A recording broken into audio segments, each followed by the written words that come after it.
সালে যে আপনার গণ আন্দোলন বা গণ অভ্যুত্থান হয়েছে, তো সেখানে যারা আপনার শহীদ হয়েছেন বা যারা ওখানে মারা গিয়েছেন এবং যারা আহত হয়েছেন, তো তাদেরকে 30 লক্ষ করে টাকা দেওয়া হবে। তো এই যে ঢাকা টাইমসের একটা নিউজ আমি পেয়েছি, তো সেখানে এই যে এখানে লেখা আছে যে আপনার যারা আহত হয়েছে তাদেরকে 30 লক্ষ করে, এই যে লেখাটা দেখা যাচ্ছে কিনা, এই যে 30 লক্ষ করে টাকা আর্থিক সহযোগিতা করা হবে। তো এখানে বিষয়টি নিশ্চিত করেন সার্জিস আলম, যিনি কিনা আপনার শহীদ জুলাই স্মৃতি ফাউন্ডেশনের যে আছে ওখানে সদস্য হিসেবে আছেন। তো দেখেন এই যে তাদের যে একটা জিনিস দেখেন, তারা যে আন্দোলন হওয়ার পরে আপনার তারা কিন্তু হিসাবগুলো ক্লিয়ার করে দিয়েছে, যেখানে শহীদ হয়েছেন 826 জন, এর মধ্যে 628টি পরিবারকে সহযোগিতা করা দিয়ে হয়েছে।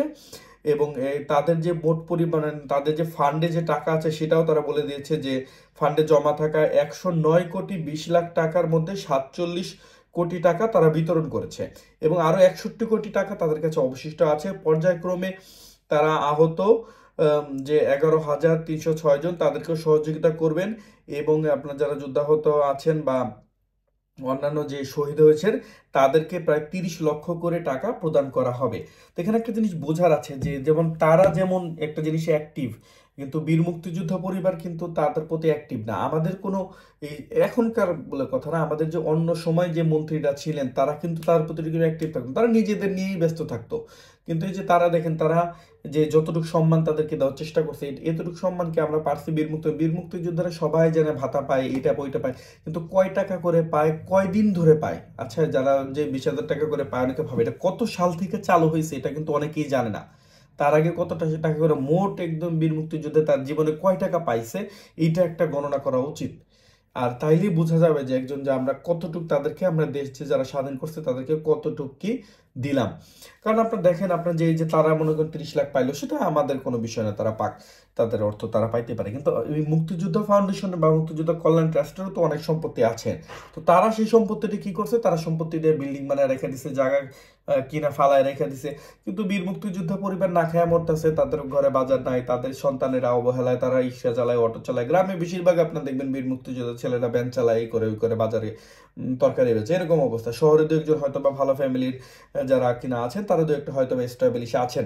কিন্তু আপনি বেশিরভাগই দেখবেন যারা কিনা অবহেলিত, অনেক বীর মুক্তিযোদ্ধা দেখবেন যারা কিনা চিকিৎসার অভাবে ভুগতেছে, কিন্তু সেই সকল ক্ষেত্রে কাউকে কোনো কিছু করতে দেওয়া যায়, দেখা যায় না।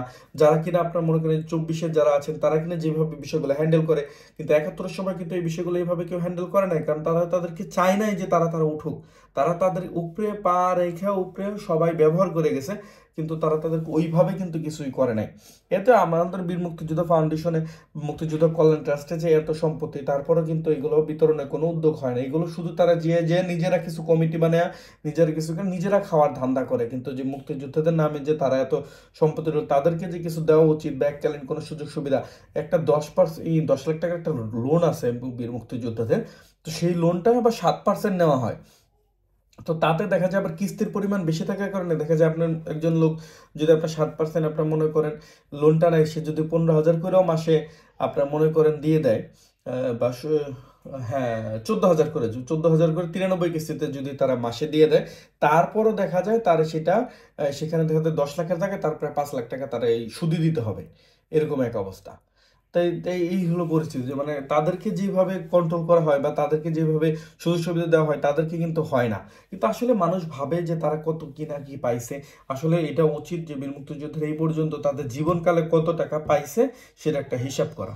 হিসাব করলে বোঝা যাবে জনগণের কাছে যে এখন যারা আছে তারা কিরকম পাইছে, আর একত্তর যারা আছে তারা কিরকম পাইছে, এরকম একটা বোঝা যাবে।